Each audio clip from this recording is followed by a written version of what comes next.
मनोज जरांगे पाटील पुन्हा आंदोलनाच्या तयारीत, नेमकं कारण काय? नमस्कार, मी प्रियंका आणि तुम्ही पाहताय आय लव्ह नगर न्यूज. लाखोंचा समुदाय भगवे झेंडे घेऊन एक मराठा लाख मराठाच्या घोषणेच्या निनादाने दुमदुमणारी मुंबई आपण काही दिवसांपूर्वी पाहिली होती. त्याचं कारण होतं मराठा आरक्षण.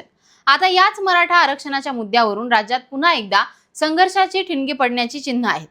मराठा आंदोलक मनोज जरांगे पाटील यांनी पुन्हा एकदा आंदोलनाचं रणशिंग फुंकलंय.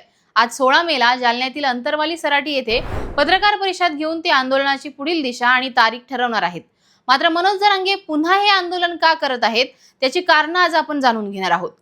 राज्य सरकारने दिलेल्या आश्वासनांची पूर्तता न केल्यामुळे आणि मराठा समाजाच्या मागण्या या प्रलंबित राहिल्यामुळे मराठा नेते मनोज जरांगे पाटील यांनी पुन्हा एकदा मैदानात उतरण्याची तयारी केली आहे. आता मनोज जरांगे पाटील पुन्हा आंदोलन करण्यामागे काही प्रमुख कारण आहेत.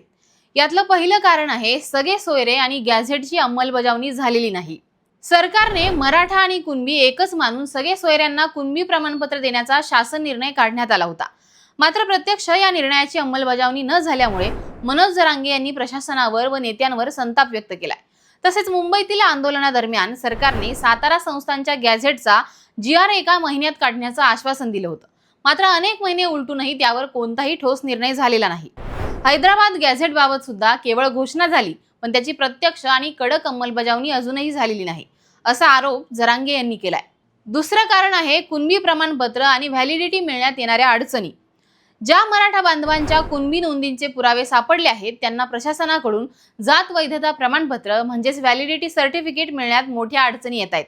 पुरावे असूनही अनेक कुटुंबांची अडवणूक केली जात असल्याचं जरांगे यांनी म्हटलंय. तसेच कुणबी नोंदी शोधण्यासाठी स्थापन करण्यात आलेली शिंदे समिती आता नवीन रेकॉर्ड शोधण्यात रस दाखवत नसल्याची टीका जरांगे यांनी केली आहे. तिसरं कारण आहे सारथी आणि अण्णासाहेब पाटील महामंडळातील बोजवारा. मराठा आणि कुणबी मराठा समाजाच्या विद्यार्थ्यांना स्पर्धा परीक्षांचं प्रशिक्षण, शिष्यवृत्ती आणि कौशल्य विकासाचं प्रशिक्षण देणाऱ्या सारथी या संस्थेमध्ये कारभाराचा बोजवारा उडालाय. अनेक पदं रिक्त असल्याने योजनांची प्रभावी अंमलबजावणी होत नाही आणि वेळेवर निधीही मिळत नाही. तसेच सारथी संस्थेच्या योजनांचा लाभही तरुणांपर्यंत नीट पोहोचत नसल्याचा आरोप जरांगे यांनी केलाय.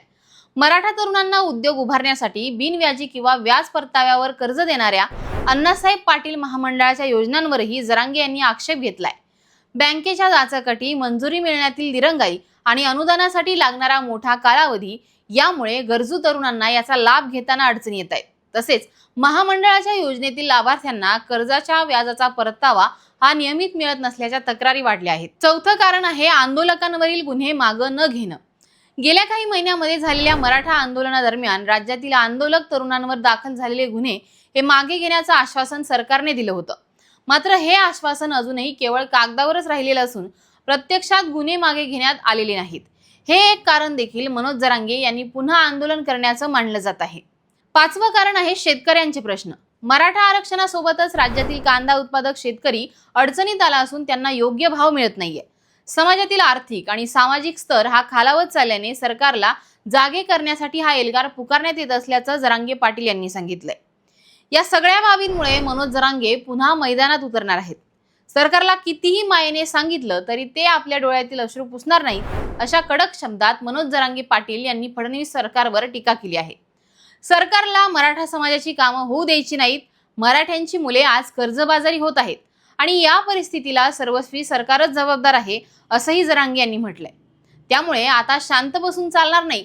जर आपल्याला आपले हक्क मिळवायचे असतील तर समाजातील प्रत्येक बांधवाला पुन्हा एकदा कट्टरतेने आंदोलनाच्या पावित्र्यात यावं लागेल, असं म्हणत त्यांनी पुन्हा एकदा मराठा आरक्षणासाठी हे आंदोलन करण्याचं ठरवलं असल्याचं सांगितलं जात आहे. मनोज जरांगे पाटील यांच्या या निर्णयाबद्दल तुम्हाला नेमकं काय वाटतं हे आम्हाला कमेंट करून सांगा आणि पाहत राहा आय लव्ह नगर न्यूज.